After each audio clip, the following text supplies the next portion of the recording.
Hello there, welcome back to Jennie Designs with Paper and this week's episode of Crime and Coloring, where we take an alphabetical journey through the United States and revisit some of the earliest crimes. But before we talk crime, let's talk coloring. This week I'm going to create a one-layer scene card with the Simon Says stamp, Secret Garden, Secret Garden stamp set, and one image from the Spring Nomies stamp set. I also have a My Favorite Things cloud stencil, a Lawn Fawn grass die, Ink-a-Dink-a-Doo masking paper. I have a piece of Nina Classic Crest 80-pound cardstock to use as my card panel, and my Misty stamp positioner. The first thing I'm going to do here is start creating the masks and then do the stamping. And I will do another scene card where we talk more in depth about how to make this work. But our story is kind of long today, so let's go ahead and jump into the crime. Our journey today takes us to the state of Utah. Fleeing religious persecution in the East and Midwest, members of the Church of Jesus Christ of Latter-day Saints arrived in the Utah region in 1847 and began to build up the Salt Lake City area. The United States acquired the Utah region in the treaty ending the Mexican War in 1848. The Utah Territory was organized on September 9, 1850, from the acquired area plus a small portion of territory sold to the United States by Texas. Utah Territory included all of present-day Utah, most of Nevada, part of western Colorado, southwest Wyoming, so a lot of space. The territory was reduced in 1861 when Colorado and Nevada were organized into territories. More area was lost to Nevada in 1862 and 1866. The Utah Territory was further reduced in 1863 when the Idaho Territory was organized, and then again in 1868 with the organization of Wyoming, or the Wyoming Territory. And generally, that left Utah at its current boundaries. After some friction with the federal government, concessions were made, and the Utah Territory became a state and was admitted to the Union on January 4, 1896, as the 45th state. Now, half of my siblings and both of my parents were born in Utah, and that's not the weirdest thing about Utah. Love you guys. Utah is the second driest state in the United States after Nevada. On average, Utah has about 300 sunny days a year. Salt Lake City has more plastic surgeons per capita than any other city in the United States. Utah is the only state to have a cooking pot among its state symbols. The Dutch oven was approved as a state symbol by the legislature in 1997. In Utah, there is a town called Levin. I think that's how you pronounce it. Levin is navel backwards, and Levin is the center or the navel of Utah. Located in Farmington, Utah is the oldest operating amusement park in the American West, and its original roller coaster named Old Woody. It is the third oldest roller coaster in the nation. Walter Frederick Morrison, the man credited with inventing the Frisbee, was born in Richfield, Utah. Salt Lake City is home to the nation's leading manufacturer of rubber chickens. So apparently Utahns have a good sense of humor. Utah was the site of the nation's first department store called ZCMI. It was established in 1868. Philo T. Farnsworth, the man best known for inventing a prototype of the first all-electric television, was born in Beaver, Utah in 1906. Utah is the only state where every county contains some part of a national forest. The location of the first ever KFC wasn't in Kentucky at all, but 1,500 miles west in Salt Lake City, Utah. The iconic fried chicken recipe was first served in the cafe of Colonel Sanders' friend and native Utah, Leon Harmon. Utah is the only state capital that is 3 words long. At one point, it was even longer. Salt Lake City was originally named Great Salt Lake City because of its proximity to the Great Salt Lake. But in 1868, the word great was dropped. Utah is home to more than 600 vertebrate animals, as well as numerous invertebrates and insects. Utah has the third most national parks of any state after Alaska and California. And Utah is also home of the Pelican Point murders. So our story starts today with the birth of Albert Enstrom. He was born on the 18th of May, 1872 in Pelican Point, Utah, to immigrant parents Soren Enstrom and Caroline Hansen Enstrom.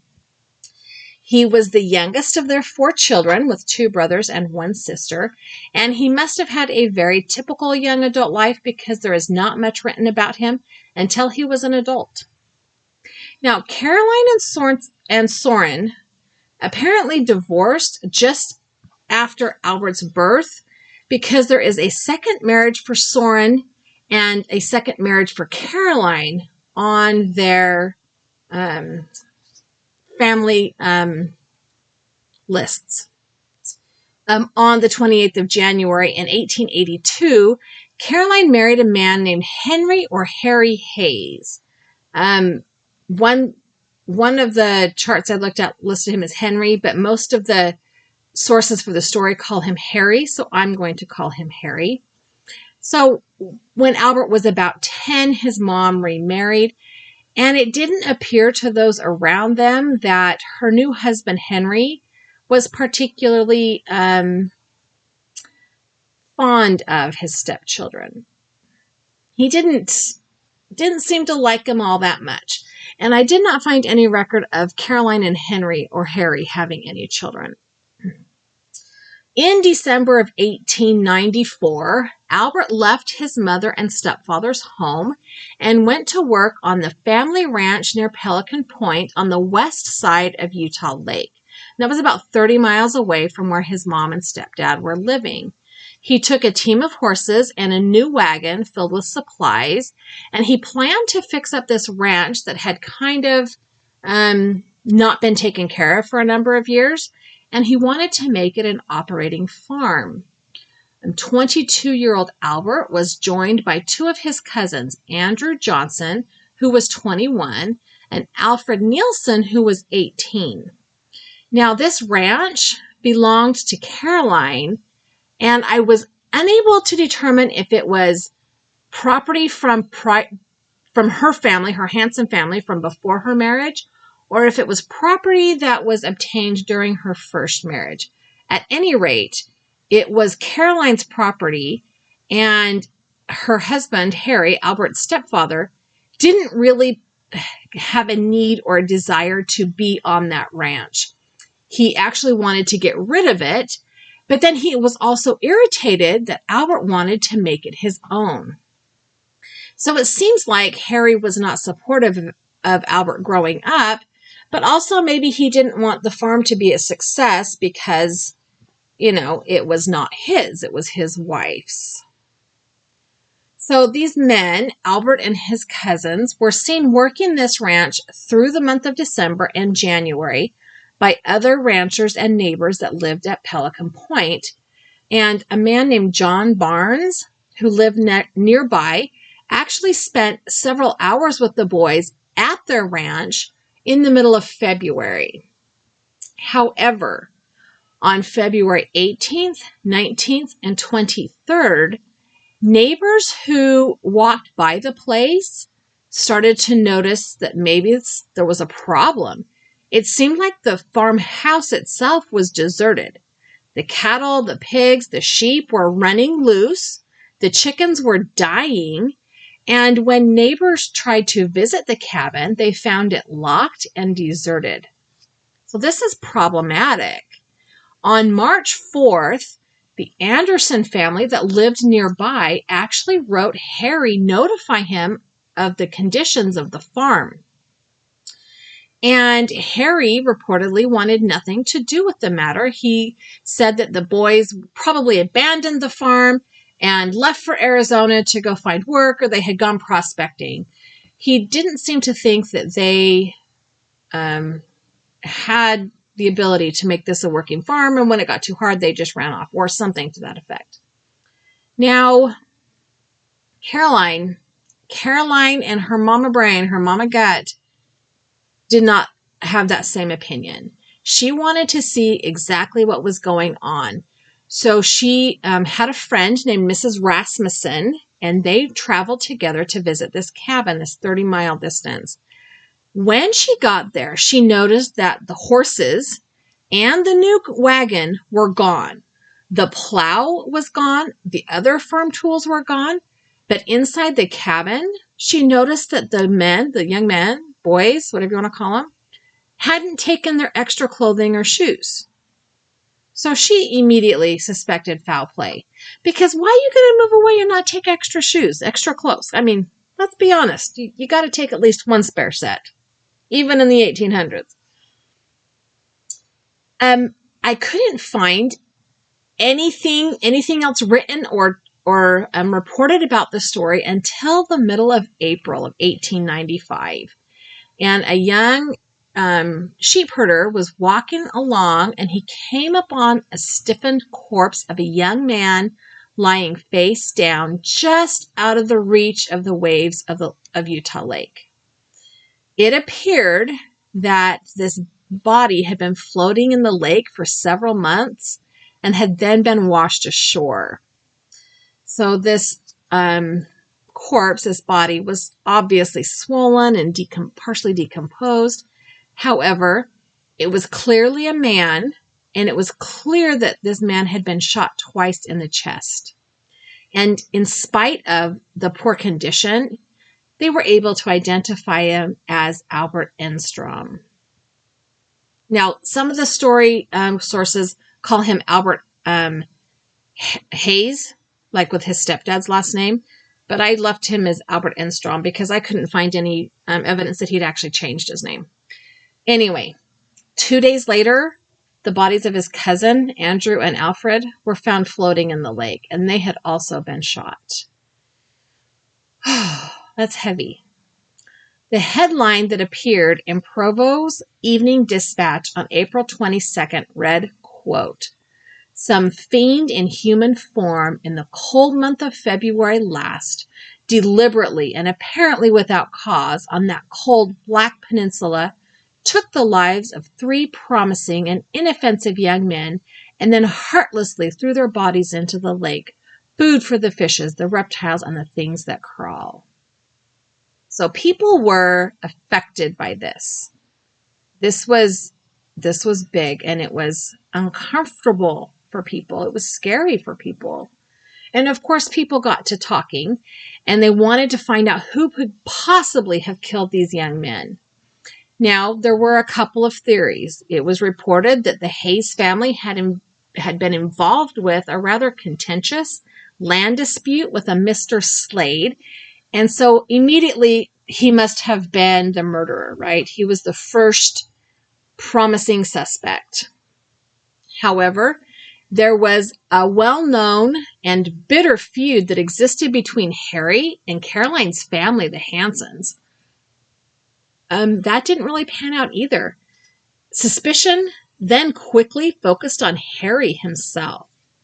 He was viewed as cold and indifferent regarding his stepson's death, and he was very quick to furnish an alibi for the previous February. So keep in mind, this is April, so he is now exactly remembering where he was in February. However, 3 witnesses at Pelican Point said they saw Harry at the ranch the day before the victims were last seen alive.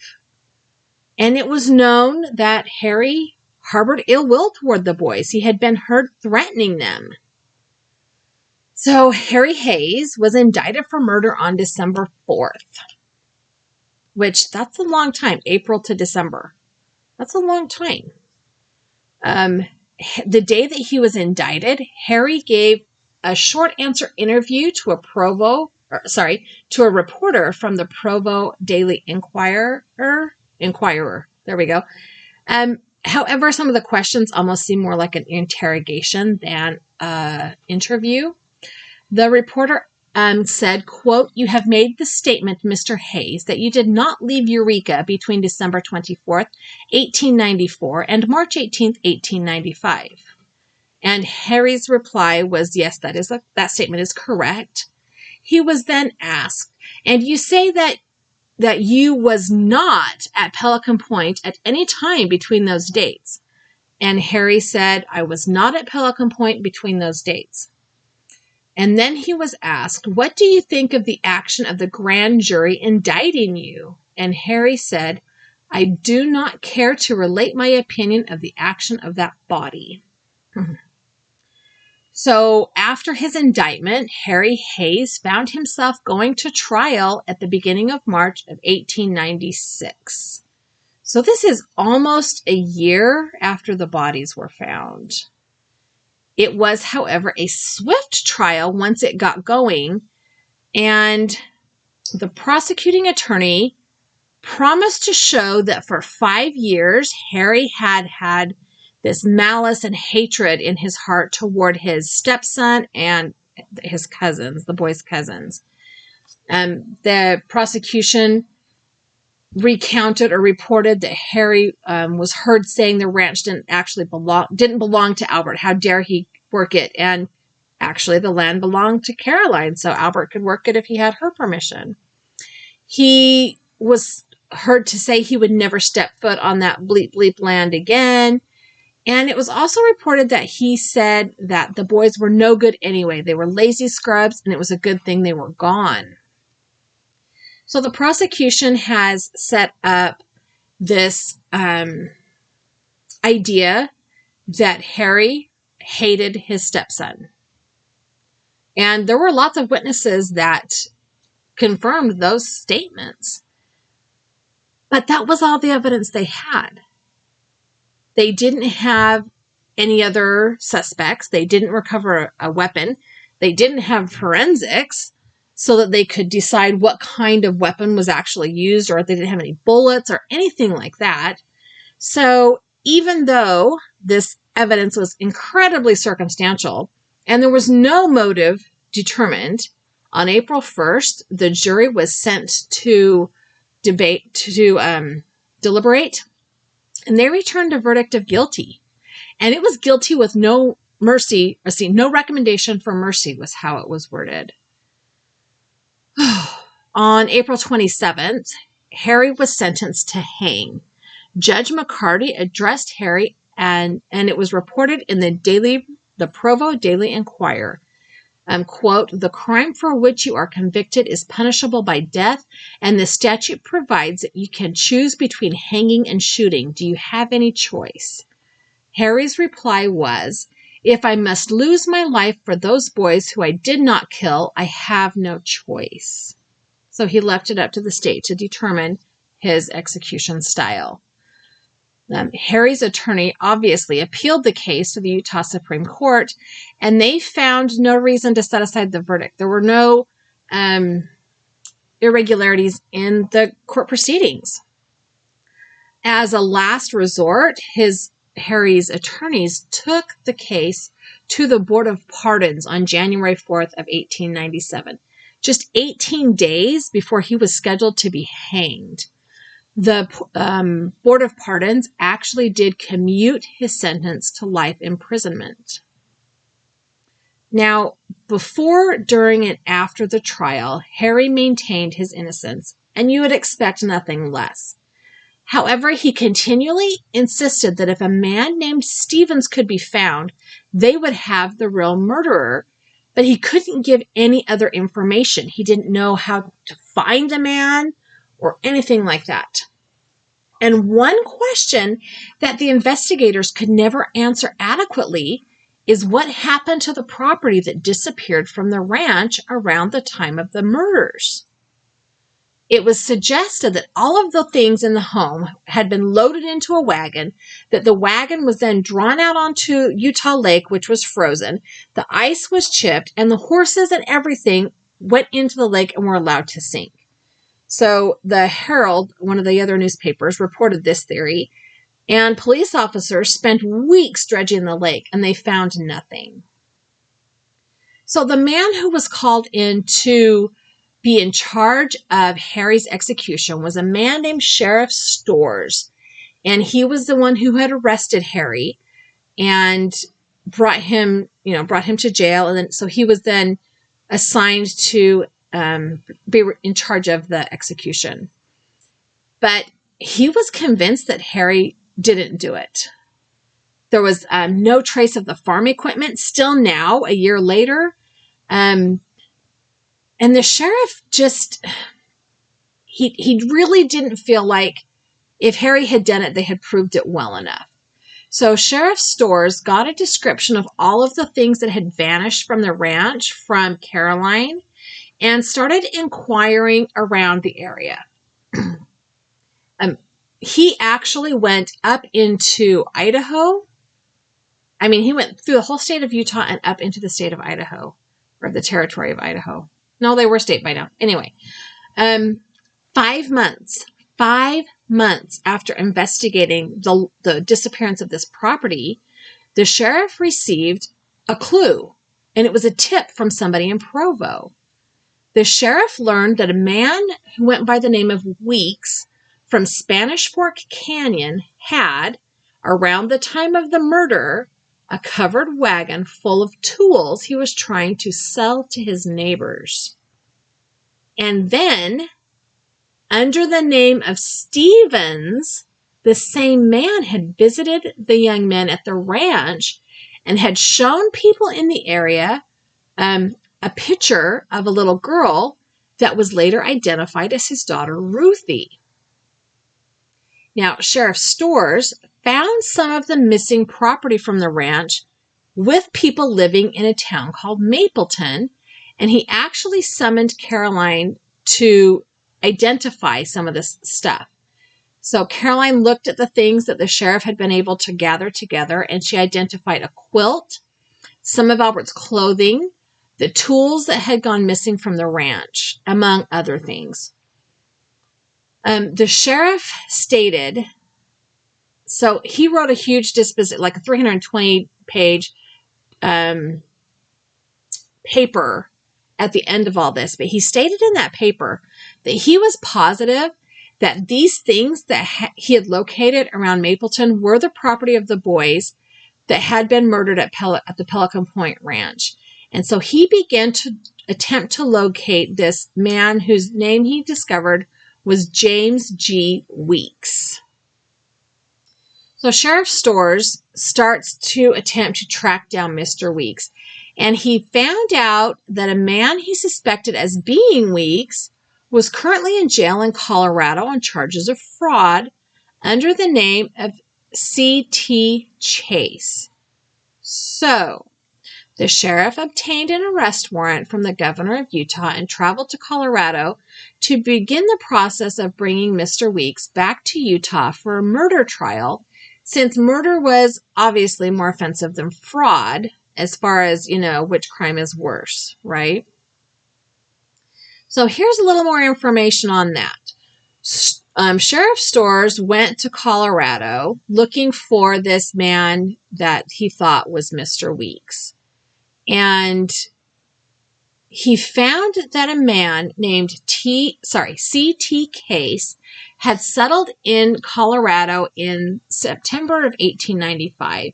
And this man claimed to be the nephew of construction and agricultural equipment manufacturer Jerome Increase Case.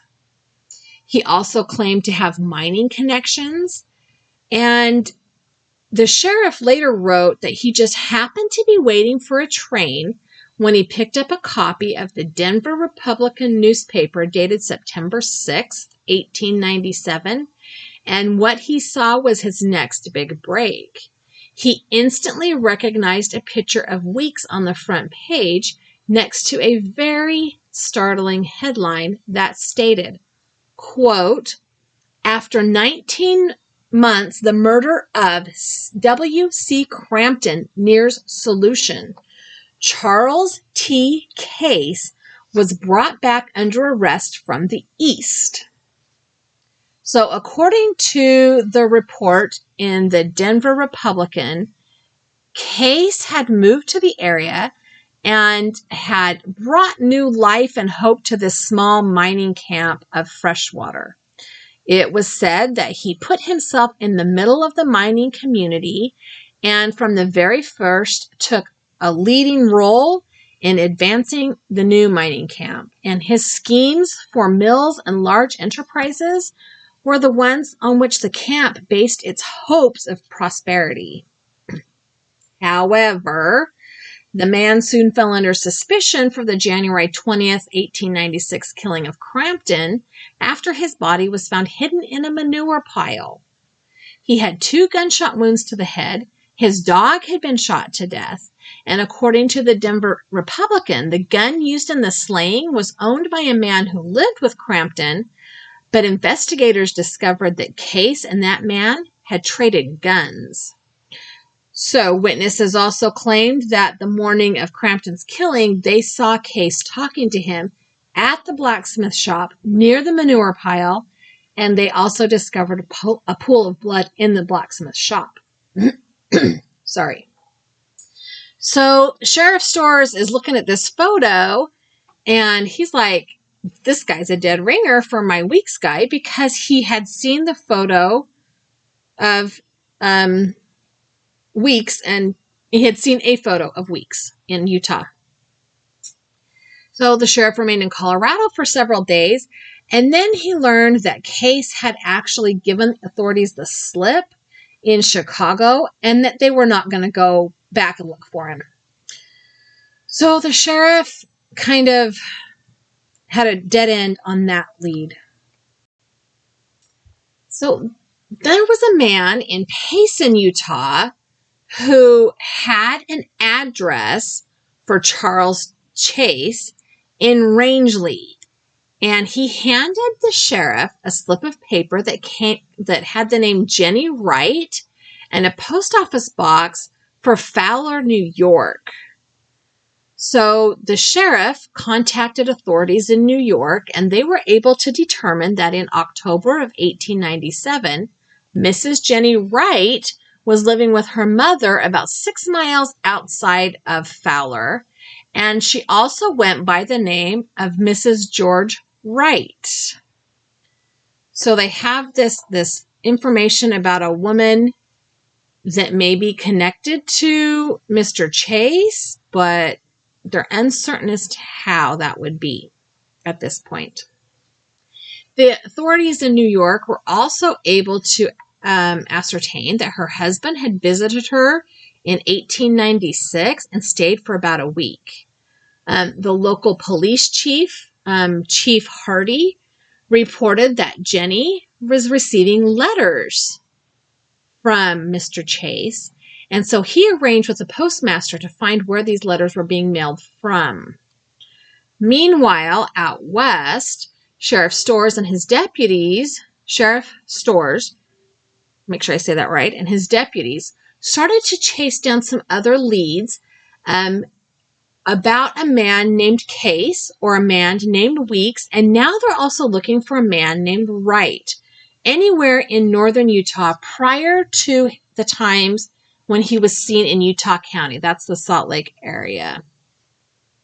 So they showed a photo of Mr. Weeks and Mr. Case to people they came across, and it continued to appear that they were in fact one and the same.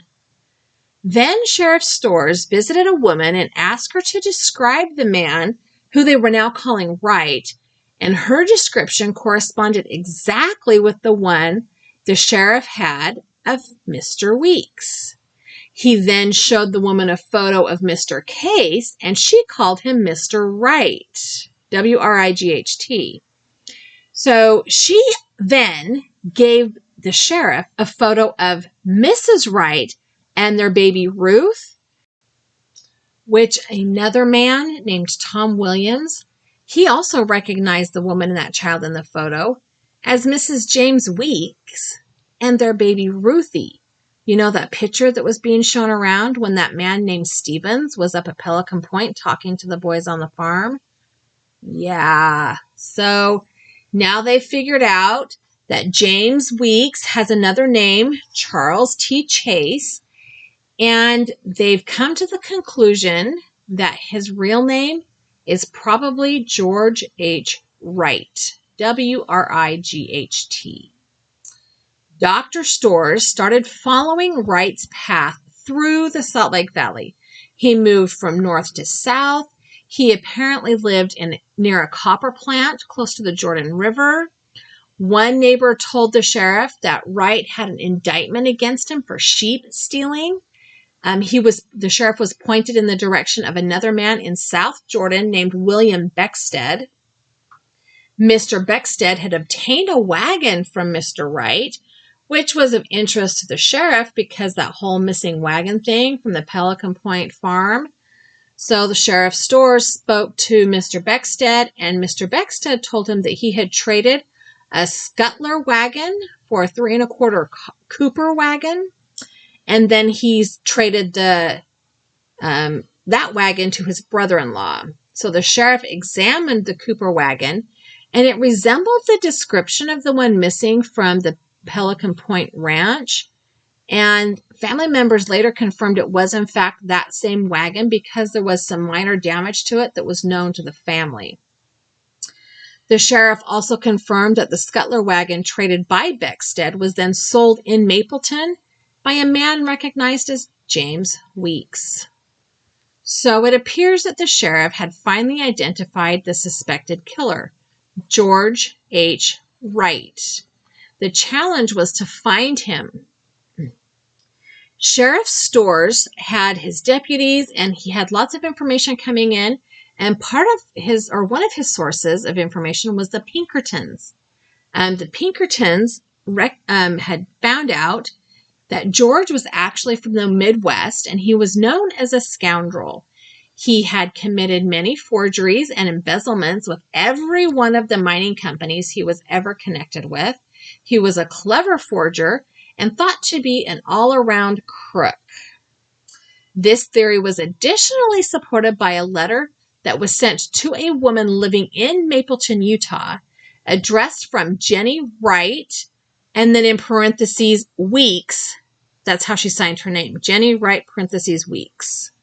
Now, in this letter, Mrs. Wright/Weeks asked whether anything had ever been proved or found about the Pelican Point affair, and she said that she often thought she knew something about it.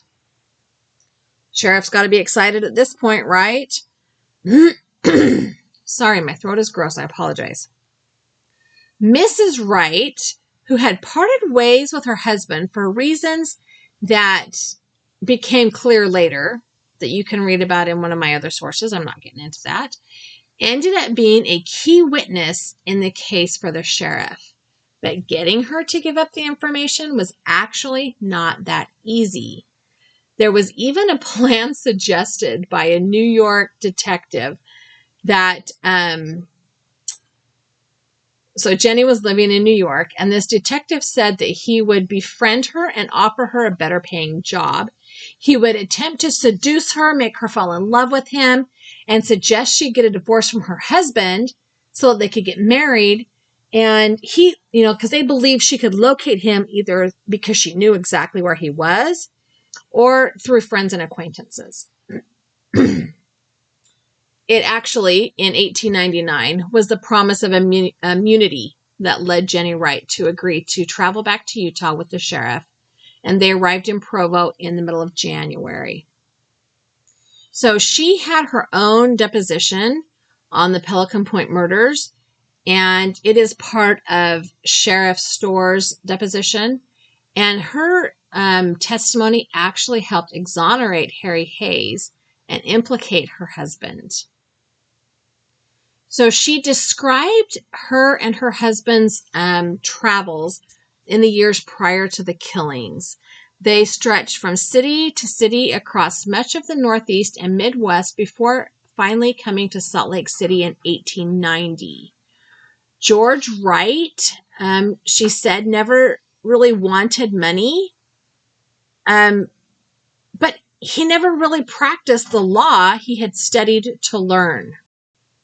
So Jennie claimed that she would wake up in the night and find him gone, only to have him return in the morning with money. She said that once she asked him where he got his money, and he told her that he sold shares in a mining company. Jennie said that when she married him, he represented himself as being rich, and she never bothered to figure out where his money was coming from. And she did eventually conclude that her husband was a cattle thief, and a horse thief, and a sheep thief. And she didn't dare inform on him because she was afraid of him. She was afraid he would kill her. So their journey ultimately brought them to Utah County ahead of that fateful February 1895. Jennie stated that she received written correspondence from George from January of that year until he returned to her in early March. So she was in one part of the state, and he was traveling a bit between January and March. And he came home with a new team of horses and a 3 1/4 Cooper wagon that was nearly brand new. One of the horses was a dark bay, the other was a light bay, and one of the horses was branded with an H and a quarter circle over it. When she asked him where he got the team of horses, he said they were stolen. And then he told her to poison the horses, which she told him she could not do. So he killed the horses himself. And he did that after he traded the wagon to Mr. Beckstead. And he told her, according to her, that he did that because the horses were too recognizable. And this was the time that she took upon herself the name of Mrs. James Weeks, and instead of Mrs. Wright. She also noted about this time that George, or James, whatever you want to call him, had come home with a lot of items that she'd never seen before, including articles of clothing that fit 3 different sized men, different from her husband. Then in her deposition, she described a dinner conversation, a supper conversation, where they had been having a Sunday dinner with Tom Williams and another man. And Tom asked them if they had heard about the find that was made over by the lake, meaning the bodies of the boys. Her husband replied that he had not, and she asked Tom what was found, and Tom told them about finding the bodies of the boys, and told them that they were murdered, that they had been shot. When he told them who the boys were, Jennie said she noticed that her husband went pale. And she also told the sheriff that for 2 weeks after this Sunday dinner, that her husband was very ill and he was very anxious. And that's when she started putting the pieces together. She said, quote, "The newspapers came out with the descriptions of how the boys were dressed when last seen. The newspaper accounts also described the team and wagon, the household goods, and the duck overcoat. It was the description of the duck overcoat that first attracted my attention. I also found that the goods which I found at the cabin when I reached there corresponded with the descriptions in the newspapers of the missing articles from the ranch at Pelican Point. I was afraid to talk to him about the Pelican Point affair for fear I might betray my suspicions of his guilt, and he might then kill me to prevent me from betraying him." She then noted that her husband had even killed her dog as a method of proving his force over her, like control over her. She said that she thought he intended to kill her when he killed the dog because he was convinced she knew too much about his crimes. So Jennie showed the sheriff where her husband killed the horses, and there were still bones there. She helped him track down more of the people that they had sold the stolen goods from. She helped in proof of the wagon, and she confirmed that the wagon he suspected as having been stolen was in fact that wagon. And she helped the sheriff get written affidavits from everybody who bought the stolen goods. And then he took this testimony to Harry's attorneys, who took it to the Board of Pardons. And this time the evidence was strong enough to convince the board that George Wright was the real killer and Harry Hayes was innocent of the crime. On May 6th of 1899, Harry Hayes was granted a full pardon. After serving 4 years in prison, he was released. Governor Wells of Utah offered a $500 reward for Wright's arrest and released a detailed description. The name George Wright was first on a list of criminals wanted by Utah, which included other people like Butch Cassidy. Sheriff Storrs continued to pursue Wright, and the governor's reward kept the investigation alive. In October of 1899, a man resembling George Wright was arrested in Oklahoma, but it wasn't him. In December, police in St. Joseph, Missouri thought they had him. They were wrong as well. In 1900, he was thought to be seen in Chicago. In 1901, Butte, Montana. In 1902, Salt Lake City. In 1903, he was thought to be seen in Indian Territory. In 1905, there were sightings of him as far east as West Virginia. But George Wright remained elusive and free, even though Sheriff Storrs and Jennie Wright's deposition proved that George was the murderer, and they were able to get Harry out of prison. But wow, this is a picture of young Albert. It's obviously not the picture of him at the time of his death, but it's young Albert. This is a picture of George Wright, aka Weeks, aka all of them. This is a picture of the sheriff, Sheriff Storrs. And here is Albert's headstone. This is a picture I found on Find a Grave. So thanks for hanging out to me today. I know it was a long story. There are more details in my sources, which I will list below. I have a couple other videos here I think you might like. I've also added a subscribe button. Leave me a comment down below. Let me know how you feel about the story. Give me a thumbs up and have a really fabulous day.